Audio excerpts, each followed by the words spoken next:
All right, so this is about why I tell people to pray. I don't,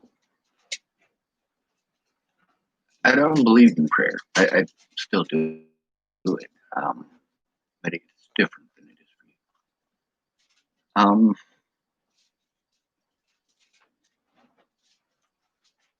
Prayer, if you do it in public, is not prayer. It is blasphemy. It is self-serving always, and the Bible will tell you that. Did I say it exactly how the Bible said it? No, I interpreted it in my own words, which I have noticed from going to church that every time they read the Bible, every preacher except for, well, all right, the Foursquare church I went to in Washington State, it was the only church where the man opened up the Bible, read it, and put it back together, and that was church. Everywhere else that I've ever been, they read part of it and then they tell you what it means, except that they don't understand much about the English language because they're interpreting it in some pretty nasty ways.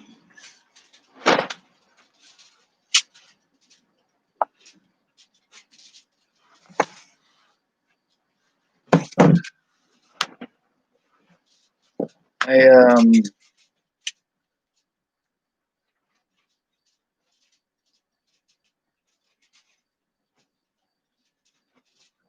I really don't know how to impress upon you that while you're alienating other people, that you're excluding them, you're pushing them away. The more you blame black people, the more you push them away. The more you blame white people, the more you push them away. And then you don't interact as much. And because you don't interact as much, you start believing that you're somehow different emotionally than these people. Somehow you think differently because of the color of your skin. Now you're afraid of them. You don't know what they're thinking because they're not the same skin color as you.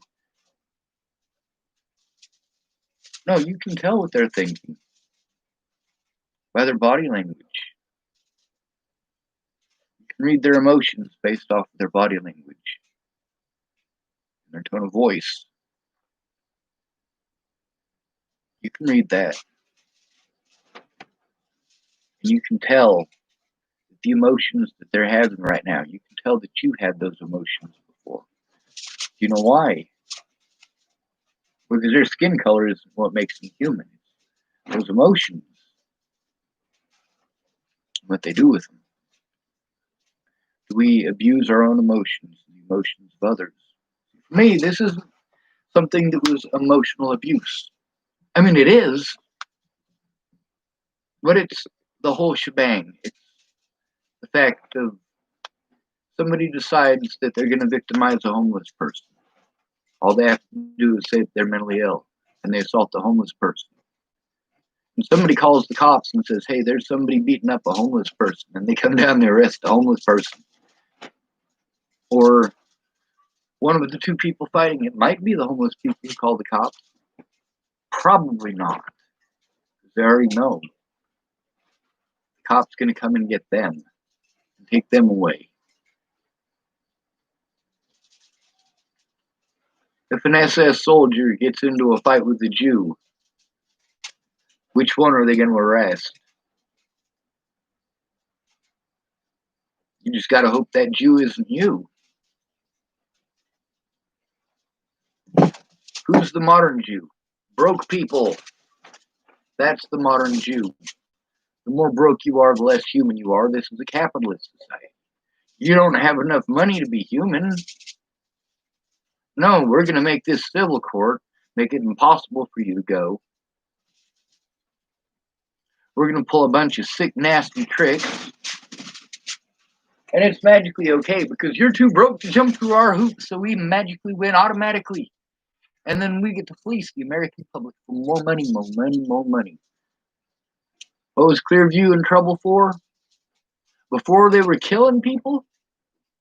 Doing other things that I was telling you that they were doing? They got in trouble for fleecing the American tax dollar. Oh, you have government insurance. They pay. Yes, we will take you. And we'll keep you for days beyond when we're supposed to keep you. We'll keep you so long that you don't get to go pay your rent. And since you don't get to go pay your rent, you gotta move. A lot of people who are considered mentally ill, they can't afford their own place. They have to live with someone else. So kick them out at a moment's notice. And you say, legally, legally, legally. No, it doesn't fucking matter when you're too broke. It doesn't fucking matter what you want to say legally or illegally if you don't have any goddamn money. It don't make a shit lick of difference.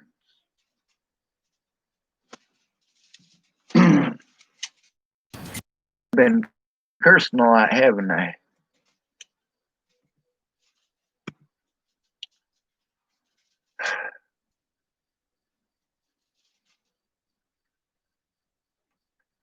We can do a lot about this racism. We can do a lot to stop it. With the prayer thing,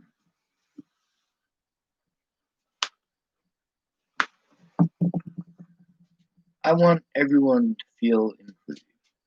I personally, this is just my opinion, I personally feel that most people who pray are lazy. That's what they are. I can't do anything else. I'll pray for you. No, you just don't want to, or you're too afraid to. You do the same thing that everybody else does. Loss assessment. You might be a paycheck away from losing your house. If you lose your house, you lose your kids. For you, trying to help me in the way that I need might cost you your house, might cost you your kids. So I need help in person. You might not be able to spend that time or teach me the things that you thought that you were going to teach me. Or you might have made those promises because you didn't actually expect me to show up. I'm Sean Schwartz. I'm going to show up. You told me to show up. I did. You got no idea how many times Shannon Alvarado told me to go to California before I eventually went. But the thing is, she wasn't getting the fact that, there's no reason for me to have my mail sent to Shannon Alvarado.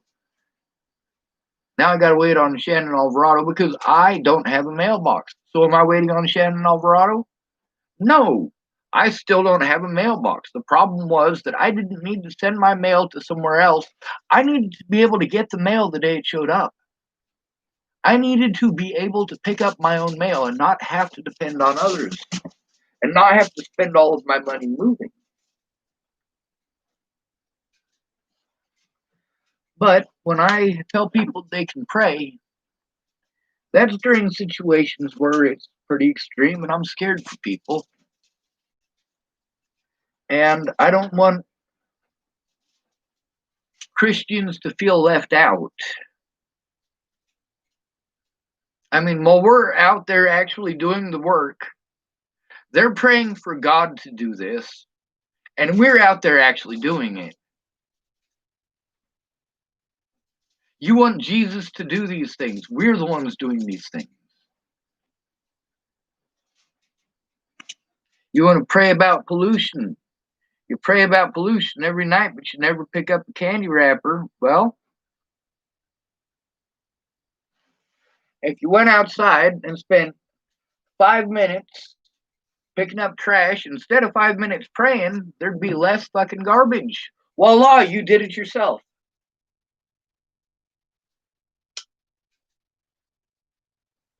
However, if you're going to do that whole prayer thing, we'll see if it makes any difference. It doesn't, I've noticed.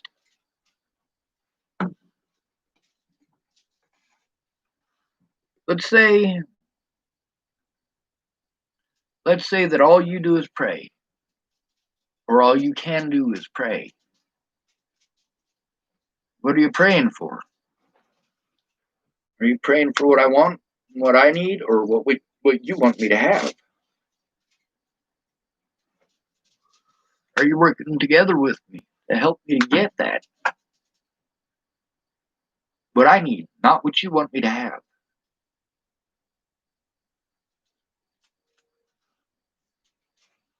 You might think that the square peg should fit in the round hole, but it's not a round peg. It's not going to fit. Just accept that.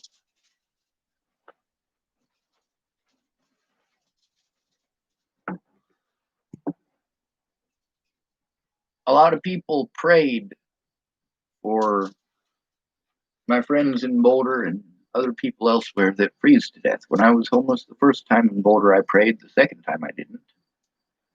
I didn't pray for people not to freeze to death. No, I got off my ass and I gave them blankets. Those were my blessings. Those were my prayers. This is actually the way that, according to Jesus, we're supposed to treat each other. That is how I lived my life when I was 21 until I hurt my back. And I literally could not defend myself against the bullying any longer. I could not take care of myself any longer. And people could tell that I couldn't. They took advantage of that.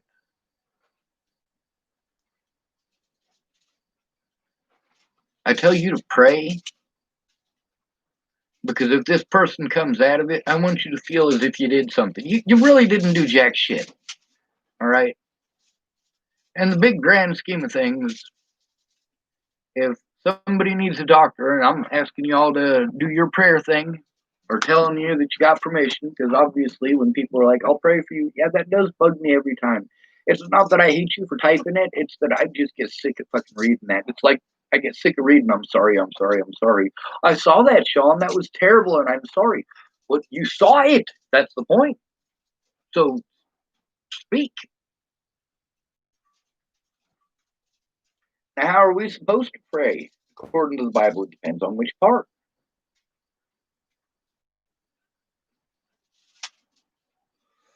According to Christianity, it's professing by mouth. That means admitting your sins. That's repentance. Instead of, all right, you don't want to lose your daughter to your ex husband. He's got a good job. He's got a stable environment. He's got his own place. He lets you have his old place and you're an addict, but you want your daughter and he is in a position to have her and you're not. But also, he left because you wouldn't get off of the drugs and you kept on doing terrible things to him and twisting and manipulating him. So now he's gone, and now you want to say, hey, you know, he fucking beat me up, or he raped me, or he did something like that, because you want him to hurt because he left you. And you blame him because you're still strung out and he abandoned you. I told Natalie I would never abandon her. I mean that with all of my friends. I'm not abandoning you. If you want to get a hold of me bad enough, I don't make myself difficult to find. If you need my help, you need a hero. Yeah, I show up. You pray to God to send you an angel, and then you're telling me about the things that you're praying for. So I help you with the things that you are praying for, and you say, thank God. What does God have to do with it? When I did all of that manual labor for Lanny Engline, that's one of the great things about her not being a Christian, is that she didn't thank God. She thanked me. She understood that I was the one who chose to help her. I was the one who chose to go through that pain. All it does is make your muscles sore. Compared to my back, shit, I'll take sore muscles every fucking day. Now, if you're a real Christian, you're going to be practicing what you preach. If you want to pray, that's fine. But try to spend as much time putting an effort towards what it is that you're praying for every day. If you're praying for all the leaves in your backyard to disappear, go spend 5 minutes raking it, you know? If you're praying for world peace, spend a lot of time doing that and spend a lot of time putting in effort to coordinate with other people. Unity. Unity. I pray a little bit different than most with the whole hand thing too. And yes, it's just a ritualistic thing. You have to profess by mouth. It doesn't say that you got to do anything fancy with your fucking hands. I do it like this. This is how we learned it in Dusuru Ninjutsu. That's not prayer. That's just you step onto the mat. I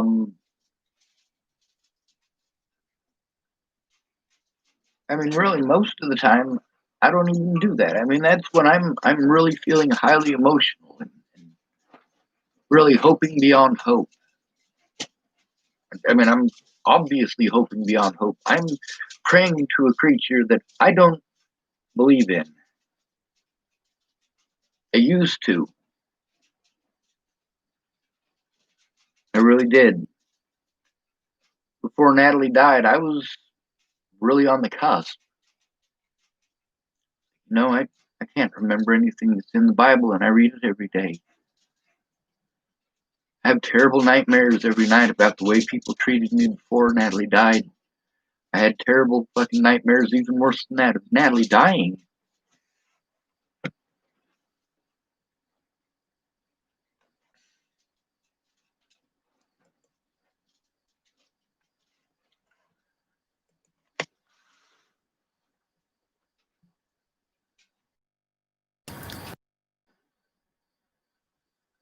If you want to pray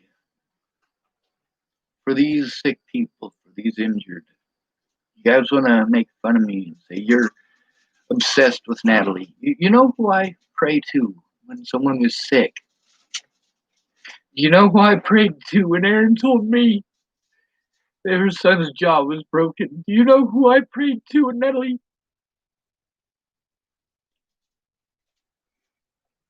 Do you know who I prayed to when Mandy Hughes had both of her daughters in the hospital with an infection that could kill them? You know who I prayed to when Christine Monet had heart problems? Do you know who I prayed to? Every time somebody was hurt, I prayed to Natalie. She just wanted to help people just like me.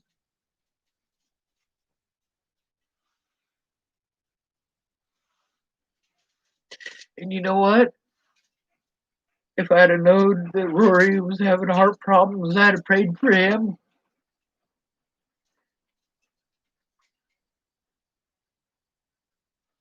When it comes to healing, that's the only person I pray to. That's all she wanted to do, and it's all I wanted to do.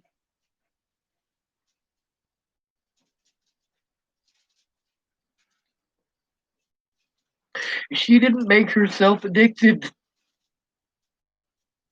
She didn't damage herself. She wasn't mentally ill. She had PTSD from abuse, from physical abuse, just like me, from sexual abuse, just like me, from neglect, just like me. That's why we were friends, you stupid son of a bitches.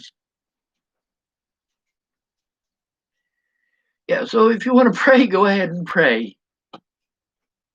But do some goddamn work, please. Put forth some fucking effort. Speak out at least. But I understand it's not popular right now unless it's a black person or an Asian or a Native American. But the fact is that those shouldn't be popularity things. It's a fad to help find missing and murdered indigenous people, isn't it? It's just a fad. You'll forget it in 3 weeks when you see another crime show and it's some poor white girl in Florida. Some pretty white girl in Florida. Month after that, you'll be after somebody in Montana or fucking Pittsburgh or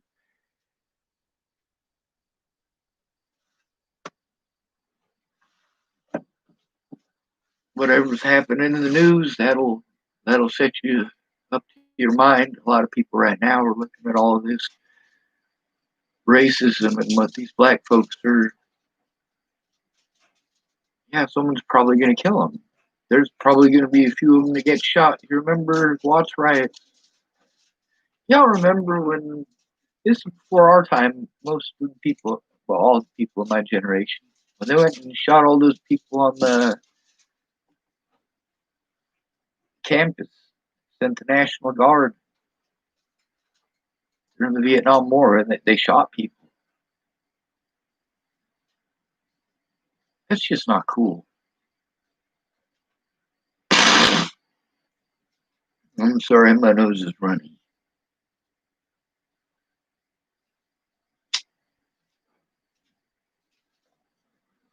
All of the people that I prayed to Natalie for, all of them healed up.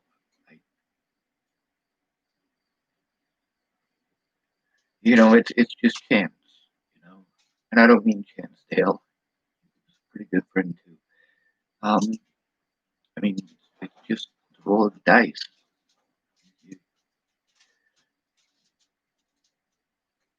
Sometimes that thing that fell off an airplane hits 20 feet next to you. Sometimes it hits a tree and the branch kills you. Sometimes it kills you. You never know.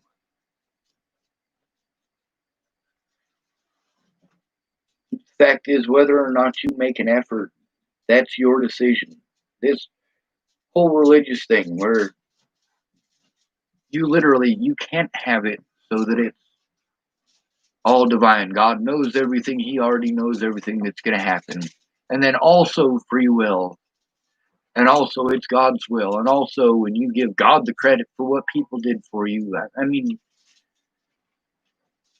Jesus didn't serve God. He served humanity. That right there, in a nutshell, is the reason he's my favorite character of any book ever. But also, I look at him differently than you. If I look at him as a god, which after reading the whole thing, the way you guys interpreted that was way screwed up. You need to go back to school and learn reading comprehension of the English language. No bullshit. The two parts that you focus on most, it's only in two parts of the Bible. Tiny parts of the New Testament, tiny parts of those chapters, teeny, teeny, tiny pieces. And those are the two most important parts. And they're literally, the way they're written is not the way that it's interpreted. But that's all you care about. Anybody who says otherwise, you want to harm. Why is that? If you're such peaceful people, if you love the Jesus so much, why is it you're so fucking judgmental of everybody, especially the poor?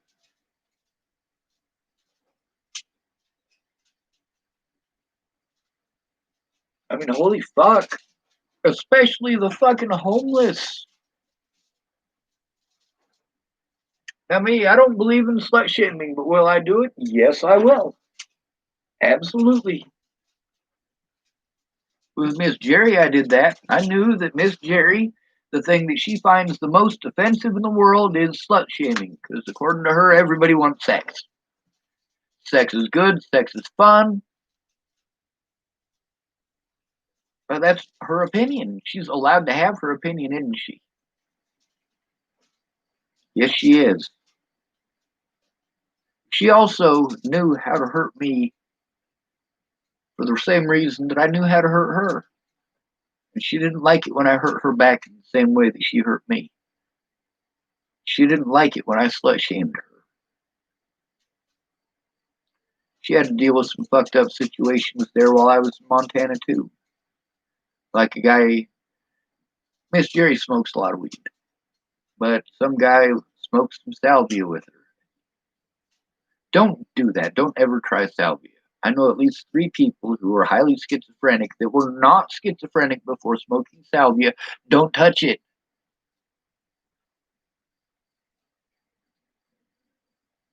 If you want to pray and that's the only way that you can feel like you did anything, go ahead. When I prayed for all of these people, it's because I felt hopeless and there was nothing that I could do. I know that the 20 or 30 people that I've prayed for, the fact that all of them healed up, probably more attributed to getting to the hospital, having a doctor who knows what the hell he's doing, and having a place to heal up. You can be thankful for those things. Yes, you can be thankful for those things. If you're going to be praying to a God, the only thing you can really do is be thankful. That's all you can do. All you can do. Don't ask for shit. Sometimes you just don't get it the way you want it.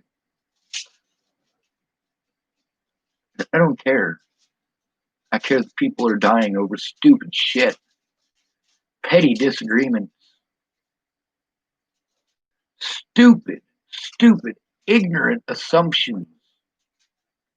But these assumptions are based on how you're taught. Here in racist Redneckville, Chapel, Nebraska, we're getting it turned around a little bit on the racism thing.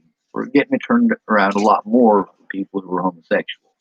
In the last 20 years, 25 years, this place has really become a lot more accepting of homosexuals, and you're welcome for that. You're welcome for sticking up for homosexuals in Chapel, Nebraska.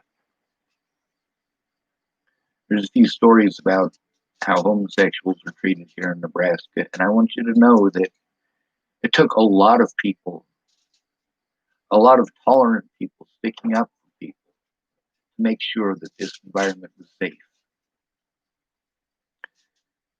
It's okay for your kid to have a friend who's gay. It's also okay for your kid to defend his gay friend. 5 or 6 bullies want to come up and beat him up for no reason. You also got to look at the fact that now 5-on-2, yeah, you're probably looking at the fact that your son got his ass whooped. But at least you can respect the fact that he did the right thing because it was the right thing to do. And that was to stick up for a fellow human being. Peace out.